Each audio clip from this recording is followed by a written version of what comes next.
নমস্কার বন্ধুরা, আমি বিথিকা যোগের নেচারে ব্লগে সবাইকে স্বাগত জানাই।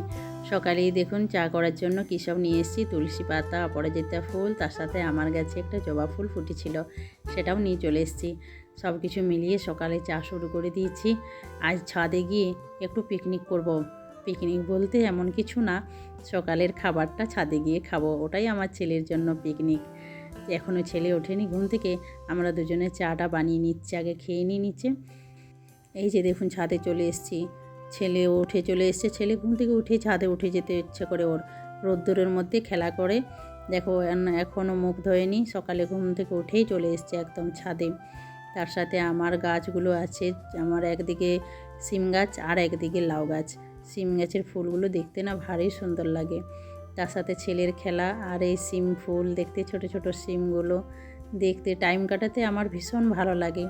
এরকমভাবে প্রকৃতির কাছে গাছপালার সাথে টাইম কাটাতে কী সুন্দর সিমগুলো ধরেছে দেখুন, সত্যি দেখলে মনটা একদম জুড়িয়ে যায়, দেখতেও ভালো লাগে। প্রকৃতির এত সুন্দর দৃশ্য, সিম ফুলগুলো তো ভারী সুন্দর, দাঁড়িয়ে দাঁড়িয়ে দেখারও টাইম পায় না। এই জন্য সকালে যদি খাবার সব কিছু নিয়ে ছাদে চলে আসি, তাহলে অনেকক্ষণ টাইম কাটাতে পাই এই গাছগুলোর সাথে। বিশেষ করে আমি ছাদে এই গাছগুলো তুলি এই জন্যই যে 3 থেকে 4 মাস পর্যন্ত এই গাছগুলোর সাথে সময় কাটে, শীতকালটা পুরোটা। আর এদিকে বরবটি গাছ একটা আছে, ছেলের মুখ ধোয়া থেকে উপরে, তার সাথে তুলসী পাতা, মধু, চ্যবনপ্রাশ সব কিছু উপরে নিয়ে চলে আসি, ওগুলো একে একে খাওয়াতে থাকি। আর একটু ছাদে খেলতে খেলতে ওর এই কাজগুলো হয়ে যায়। তারপরে আমাদের খাবার নিয়ে এসেছি, ছেলের খাবার, সব কিছু মিলিয়ে অনেকগুলো কাজও হয়ে যায়। আর ছাদে রোদ্দুরের মধ্যে একটু থাকাও হয়ে যায়। আর 3 জনে মিলে আমাদের পিকনিক করা।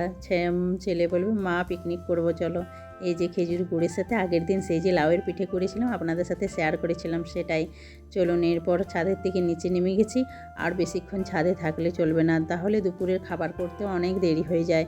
এই জন্য শীতকালে ছুটির দিন না এমনভাবে সকালটা কেটে যায় বুঝতেই পারে না। ছেলের পছন্দের খাবার বানাচ্ছে আজকে, আলু পোস্ত, ডাল, করলা ভাজা, এটাই ওর পছন্দের এখন খাবার হয়েছে। চেঞ্জ হতে থাকে বাচ্চা ছেলের সময় মতো।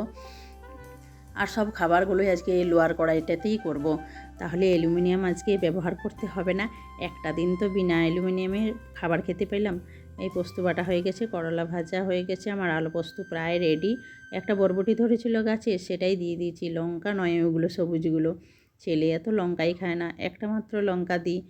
আর এইগুলো বরবটি একটা ছিল, পোস্তর সাথেই দিয়ে দিলাম, হয়ে যাবে। ওর এই পছন্দের খাবারটা এখন করে দিলে ও নিজের হাতে খাবারটা খায়, অন্য খাবার নিজের হাতে খাবে না।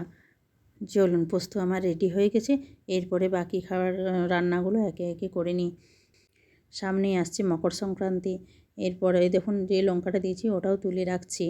এই মকর সংক্রান্তি পালন করতে আমরা গ্রামের বাড়ি যাব। দেখুন লোহার কড়াইতে এমনি রান্না করলে, সবজি রান্না করলে কালো হয়ে যায়, কিন্তু পোস্তটা কিন্তু কালো হয় না।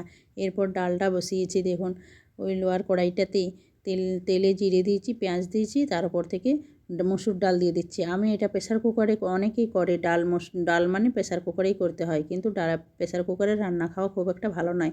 এই দেখুন ডালের উপর আমি নুন আর হলুদ দিয়ে দিলাম, অল্প একটু ভেজে খুব কম করে জল দিয়ে আর ঢাকা দিয়ে দেবো। তারপরে একটু খেয়াল রাখতে হবে যেন তলে না লেগে যায়। একদম জলটা যখন শেষ হয়ে যাবে, তখন আপনাকে একটা হাতায় করে চটকে নিলেই আপনার ডাল খুব তাড়াতাড়ি, 10 মিনিটও সময় লাগে না, 10 মিনিটের থেকে অনেক কম সময়ের মধ্যে ডালটা হয়ে যায়। তার জন্য প্রেসার কুকারে দেওয়ার কোনোই দরকার নেই। প্রেসার কুকারে খাবার খাওয়া একদম ভালো নয়। এদিকে ভাতটাও করছি স্টিলের জিনিসে। এরপরে দেখুন ডাল আমার এই অবস্থায়, ডালটা একটু হাতায় করে ব্যাস পিছন দিক থেকে চটকে নেওয়া, তাহলেই ডাল রেডি হয়ে যায়। প্রথমে একটু জলটা কম দিতে হবে, তারপরে ভালো মতো করে চটকে নেওয়ার পর যেরকম পরিমাণ ডালের প্রয়োজন সেরকম পরিমাণে জল দিয়ে ব্যাস একবার ফুটিয়ে দিয়ে নামিয়ে দিলেই হয়ে গেল ডাল রেডি। বিশেষ করুন লোহার কড়াইতে খুব তাড়াতাড়ি ডালটা হয়ে যায়, যে কোনো কড়াইতেই হবে, কিন্তু লোহার কড়াইতে করলে রান্নাটা খাওয়া ভালো হয়, হেলদি হয়। এই দেখুন আমার ডাল একদম রেডি হয়ে গেছে, উপর থেকে জল দিয়ে দিলাম, ব্যাস একদম বেশি টাইম লাগেনি। আপনাদেরকে দেখানোর জন্য এটা আমি আজকে শেয়ার করলাম। চলুন, রান্না আমার মোটামুটি কমপ্লিট। এইদিকে পোস্তও রেডি হয়ে গেছে, একদিকে ডাল ভাত। এরপর আর একটা রেসিপি বানাবো, ছেলের জন্য তো করলা ভাজা বানিয়েছি, আমাদের নিজেদের জন্য পালং শাকের ভাবছি বেসন দিয়ে একটা পকোড়ার মতো করব। তার জন্য আমি বাগানে চলে এসেছি। এরকম রান্নার মাঝে আমি বাগান থেকে সব জিনিস যেগুলো দরকার হয় নিয়ে যাই। ধনেপাতা, পালং শাক, এই পালংয়ের পাতাগুলো নেবো, ডাঁটাগুলো আর নেব না। পাতাগুলো কুচিয়ে বেসন দিয়ে তারপর রেডি করে দেবো। একদিকে ছেলেকে খেতে দিচ্ছি আর একদিকে গরম গরম ওই পকোড়া টাইপের করছি। ছেলে ততক্ষণে খাওয়া শুরু করুক, আর এইগুলো পকোড়াগুলো গরম গরম হলেই ভালো লাগে। এই দেখুন বেসনের সাথে মেখে নিয়েছি আর একটি একটি করে এরকমভাবে লোয়ার কড়াইতে করে নিচ্ছি। কি সুন্দর খেতেও লাগে, আর পালং শাকটা খাওয়াও ভালো। এরকমভাবে ছেলেও আমার খেয়ে নেবে। আর আজকে বিশেষ কিছু রান্না হয়নি বলে মাঝে মধ্যে আমি এরকম বাগান থেকে কিছু পাতা নিয়ে আর কিছু রেসিপি বানিয়ে নিই বেসন দিয়ে বা চালের গুঁড়ি তার সাথে দিয়ে। হাতের কাছে কিচেন গার্ডেন থাকলে এগুলো সুবিধা হয়। বন্ধুরা, ব্লগগুলো দেখতে কীরকম লাগছে কমেন্ট করে জানাবেন, আর ভালো লাগলে চ্যানেলটি সাবস্ক্রাইব করে পাশে থাকবেন। লাইক আর কমেন্ট অবশ্যই করবেন। দেখুন ছেলে আমার কি সুন্দর করে খেতে বসেছে, না হলে ও তো নিচে বসেই না খেতে, সোফাতেই বসে খাওয়াতে হয়। আজকের ব্লগটা এখানেই কমপ্লিট করলাম। সবাই ভালো থাকুন, সুস্থ থাকুন। দেখা হবে নতুন একটি ব্লগে। অবশ্যই যোগা করবেন।